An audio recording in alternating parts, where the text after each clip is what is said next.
Sa pagdaan ng panahon sa Pilipinas, may mga pangalan na nagiging simbolo ng tagumpay. Mga negosyante, artista o leader na kilala dahil sa kanilang mga nagawa. Ngunit may iba ring mga pangalan na nauuwi sa sentro ng kontrobersiya. Hinahanap hindi dahil sa kanilang mga tagumpay kundi dahil sa mga pangyayaring nagdulot ng malalim na diskusyon, hidwaan at legal na labanan sa lipunan. Isa sa mga ganitong pangalan ay si Cedric Lee, isang negosyante na ang buhay ay tila nabalot ng marangyang imahe, pag-ibig, negosyo, alitan, paghihirap sa korte at sa huli, isang matinding hatol ng batas na magbabago sa takbo ng kanyang buhay magpakailanman.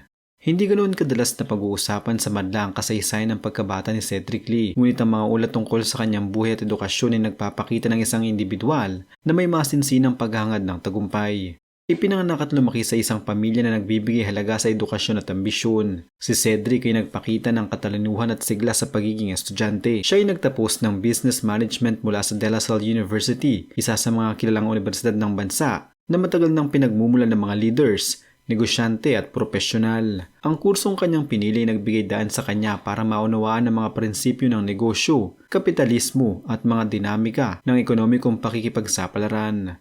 Matapos sa kanyang pag-aaral, agad niyang sinunggaban ang pagkakataong pasukin ang mundo ng negosyo. Hindi may tatanggi na ang edukasyon niya ay malaking tulong sa paghubog ng kanyang pananaw sa buhay at sa mga desisyong gagawin niya sa hinaharap. Sa murang edad pa lamang ay nakikita ng may determinasyon siyang lampasan ang mga hamon sa propesyon at personal na buhay. Hindi naging tahimik ang pagpasok ni Cedric Lee sa negosyo. Isa siya sa mga nakakabit sa mga mid to large scale corporations na may interes sa infrastruktura at serbisyo sa bansa.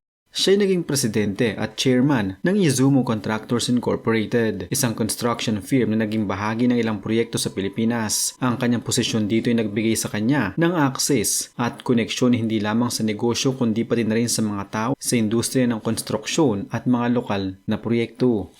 Bukod sa Izumo Contractors, naging managing director at shareholder din si Cedric sa Colossal Mining Corporation, isa pang kumpanyang may malawak na interes sa pagmimina at mga related na operasyon. Ang mga posisyon na ito sa isang banda ay nagpatuloy na siya ay may kakayahan sa pamamahala at negosyo, subalit sa kabilang banda ay nagdala rin ito sa kanya ng mga legal na litanya at kontrobersiya na magbabalot sa kanyang reputasyon sa publikong paningin.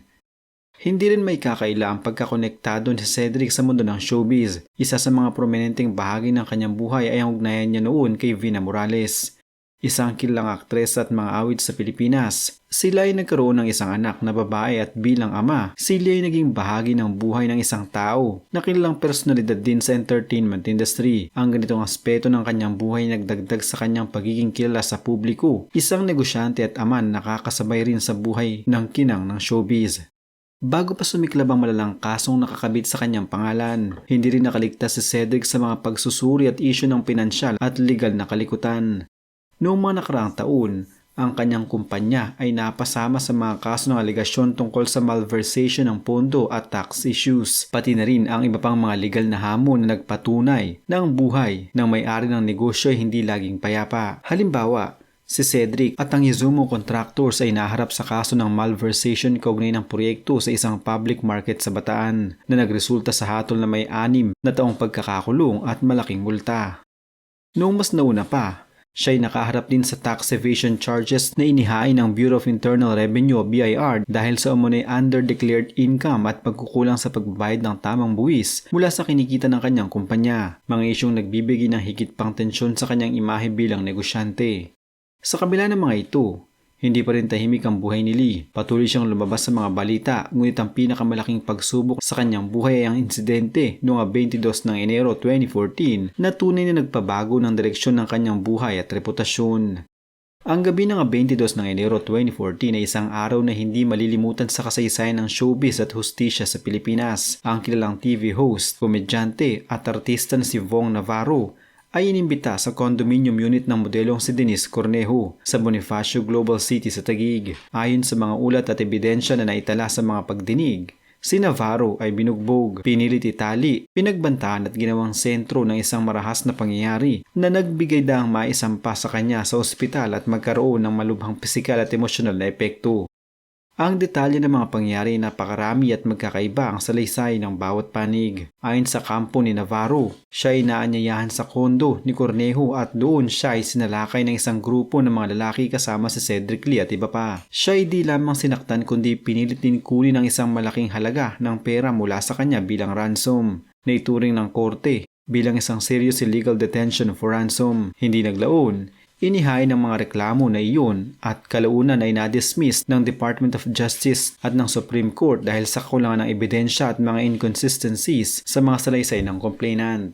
Maraming detalye ang nabatikos at naanalisa ng publiko at media, kabilang ng mga video footage na nagpapakita ng marahas na kondisyon ni Navarro na nakatali na naging isang napakalaking bahagi ng ebidensya sa kaso ni Cedric at Cornejo. Ang nasabing insidente ay umani ng matinding pansin ng media at nagpasimula ng isang malaking legal na labanan na tatagal ng mahigit isang dekada bago magkaroon ng hatol. Matapos ang insidente, ang kaso ay formal na iniharap sa korte. Ito ay isang mahabang proseso na kinasasangkutan ng maraming pagdinig, testimonya, ebidensya at mga legal na argumento. Ang mga salaysay mula sa magkabilang panig ay pinagdebatehan sa loob ng maraming taon na nagbigay daan para ang kaso ay maging isang high-profile at matagal-tagal na legal na showdown sa Pilipinas. Noong 2 ng Mayo 2024, matapos ang higit isang dekadang paglilitis, ang Taguig Regional Trial Court Branch 153 ay naglabas ng hatol na si Cedric Lee kasama sina Dennis Cornejo, Simeon Raz at Ferdinand Guerrero ay guilty beyond reasonable doubt sa pagkakasangkot sa serious illegal detention for ransom na isinampa ni Vong Navarro. Ang hatol ay reklusyon perpetua o hanggang 40 taong pagkakakulong at pagkansela ng kanilang bail. Bukod dito, inutusan din ng korte na sila ay magbayad ng kabuang 300,000 pesos kay Navarro bilang kabayaran para sa civil indemnity, moral at exemplary damages na may interes pa mula sa petsa ng hatol. Pagkalabas ng hatol, si Cedric Lee mismo ay kusang sumuko sa National Bureau of Investigation at sumailalim sa booking procedures, mugshots, fingerprinting at iba pang mga standard na hakbang bilang parte ng proseso ng pag-aklas ng hatol. Sa kanyang pahayag, sinabi ni Lee na mas pinili niyang sumuko at harapin ang pagkakakulong kaysa magtago dahil nais niya makipag-ugnayan sa kanyang pamilya at mga abogado habang inaayos nila ang pag-apela sa hatol. Sa kasalukuyan, si Cedric Lee naghahanda na simulan ang kanyang sentensya.